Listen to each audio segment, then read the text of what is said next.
Getting up at 4 o'clock in the morning every day before anybody else and grounding my thought process as no one will outwork me. I work out twice before everyone wakes up. Instead of telling you what I think you should be doing or how you could be better, or I thought, well, let me just speak from the heart, speak from my gut, and really not have anything prepared, but just tell you what's worked for me. And maybe some of the stuff that's worked for me might work for you as you guys have your goals and ambitions. The first thing I would just want to say is this idea and this notion that you could be anything you want, and you can accomplish anything you want, right? We hear that. You've heard that from the time you were little boys. You hear that now. You guys know that. The thing that has worked for me is to remember the hard times. So, and I'm sure you guys all have your processes, and again, I'm going to tell you what's worked for me. So before a big movie comes out, before back in the days when I was wrestling with WWE, a WrestleMania match, anything big that would happen, I would always take a moment and I'd just remind myself, all right, I was evicted when I was 14. We were kicked off the island. We couldn't live in Hawaii. Had no place to live. A lot of shit happened then when I moved to Nashville. I was arrested multiple times by the time I was 16 years old. Like, I remember that. And it allows me then to be present in the moment and understand, holy shit, the stuff I have around me right now, this is the shit that I dreamed of when I was a kid. I am here. I played for University of Miami, played for great teams. Warren Sapp, Ray Lewis, they were my teammates. They were balling. Warren Sapp was playing tight end that time. I was starting defensive tackle. Yeah, they moved him over to D-line. And he looked at me, he's like, yo, dude, I'm gonna take your spot. And I said, you ain't taking my fucking spot. He said, I'm gonna take your spot. I said, no, you ain't. We battled, and he took my spot. Now you can imagine how that fucked with me, because there goes my opportunity. He went in, switched to defensive tackle, lit the world on fire. Well, what that did, it crushed me, it crushed my dreams. I had a piss poor senior year, zero production, no NFL, no combine invite, nothing. Finally went to the CFL, Calgary Stampeders, making $250 a week Canadian. Now I had to send that shit home to my wife at that time. Had no money. So I remember that. When I got cut from Canada, I had $7 in my pocket. And I always tell that story. So now my production company is $7, advertising agency is $7, everything is $7. So I always remember that. My dad in his pickup truck came down 4 o'clock in the morning, picked me up in Miami from Tampa. We lived in a little shitty apartment in Tampa. He drove down in his little pickup truck to Miami to get me when I was cut from the CFL. I'll never forget it, it's 4 o'clock in the morning. And I thought, well, fuck. I leave home like you guys left home. I'm ready to tackle the world, to get after it, achieve my dreams and goals. Fucking crushed by 22, 23 years old. Now I gotta move back in with my mom and dad. I played on great teams though. Wait a second, this is not supposed to be my future. I'm supposed to be in the NFL right now. I'm supposed to be making a lot of coin and buying my parents shit, buying me shit, taking care of my wife, but it never happened. So I pulled out my wallet, I thought, well, let me see how much money I have. I opened it up, I had a 5, a 1, and change. I'm not fucking around, and well, at least I rounded up to $7. But I thought, God, ain't this a bitch? I got $7 in my pocket. Where the fuck do I go now? What do I do? I can't go back to CFL, because the point comes where you hear that voice, big run's over. Like, you're done, right? So I heard that voice. So as Coach was saying, man, I hold on to that shit, I'm telling you. My back is up against this motherfucker. We laugh, we joke, we have a good time. What this also helps me do, and again, it works for me, is at some point, you gotta be fucking tired of not being number one.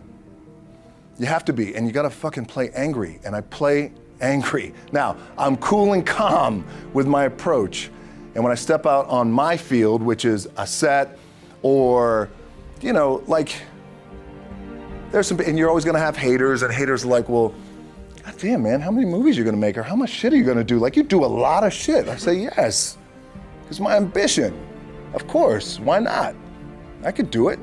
Yeah, I love what I do. And not only that, but in what world do we not work every day? We gotta work every fucking day. It doesn't end. My back is up against this thing, and I started to play angry, by the way, and I still play angry. My last match, Brock Lesnar, transitioned and I realized if I had to be great at something, I wanted to be great in this world of Hollywood and movie making and producing and entertainment, I had to commit, and like you guys have to commit. Obviously you commit to something, commit to the goal. So I quietly retired. It was around 2006, 2007. I was like, God damn. I pulled a Jim Brown. I left when I was on top, like #1 in the wrestling business, and I left. It was a ballsy, gutsy, some call it stupid move, but I had to commit and I had to follow what was in my gut. What helps me is to keep the hard times in the front of my mind because it allows me to go into these big moments that I've worked my ass off, and you guys have worked your ass off. It allows me to go into these big moments with a different perspective. What it also does for me, and again, this is what works for me. Like, I keep my back, excuse my language, my back is up against this motherfucker. Every day, it's against this fucking wall. Excuse my language. But it's up against this motherfucker because it's what I believe in. And when my back is against this motherfucker, then there's nowhere to go but that way. That's it. And this is how I operate. Now, doesn't mean you don't smile, doesn't mean you don't laugh and joke, quote, right? You're happy, I'm a happy guy. But when it comes to business and when it comes to executing, it's up against this. And I gotta go that way. And I don't give a fuck who is in front of me. They're not gonna stop me. The key for me was, where does it start? What's the anchor? So I could have all these ambitions, and you guys have all these ambitions, which is great. But the key with me is just always finding what the anchor is. And the fucking anchor is getting up at 4 o'clock in the morning every day before anybody else and grounding my thought process is in the no one will outwork me. No one. I love and I respect you guys. You motherfuckers won't outwork me. All starts with this, 2 hands. Putting it to work. So it started off 4 o'clock in the morning where I'd start with my cardio, then I'd have breakfast, and then I would go to the gym, and then I'd go to work. I work out twice before everyone wakes up. Whether it's 3 o'clock in the morning, by the way, when we were talking in London, I was getting up at 3 because I had to be on set by 7. So whatever time my call time is, and I tell this to studios and directors and our producers, whatever time my call time, so my call time is at 7, then you back your clock up 4 hours, and then that's when I get up and train twice. I'll get my cardio in and breakfast, and then I'll go hit the weights. Clanging and banging, we call it. Regardless of what you do in life and where you go, respect is going to be given when it's earned, and you have to go out and earn it every single day. And I sat down at that time with the agency I was with, and they said, what do you want to accomplish? I said, I want to accomplish the world. I want the world, I want to do it bigger and better. And they looked at me like I had 3 fucking heads, and they were like, okay.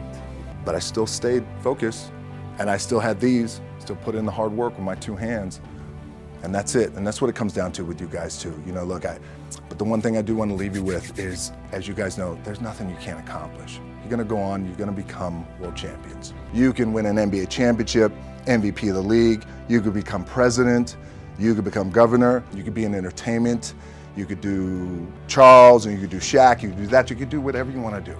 You guys know that. The key for me, what I think one of the keys is, remember where you came from, keep that shit in the front of your mind, and when shit goes bad and it goes sideways, a lot of shit does, you're getting booed out of the fucking building, or you're coming through this injury, or people are writing you off, oh, you guys ain't gonna fucking make it, you know, any of that shit. You gotta keep it in here. And it really has to, it should drive you, it should. It works for me. It should drive you. You get all the talent in the world. It's all here. It's all here. Everybody's the next best thing. Everybody's the thing. Everybody's the best. You got to be the hardest workers in the room. And don't fuck the opportunity up. Thank you, guys. I appreciate it.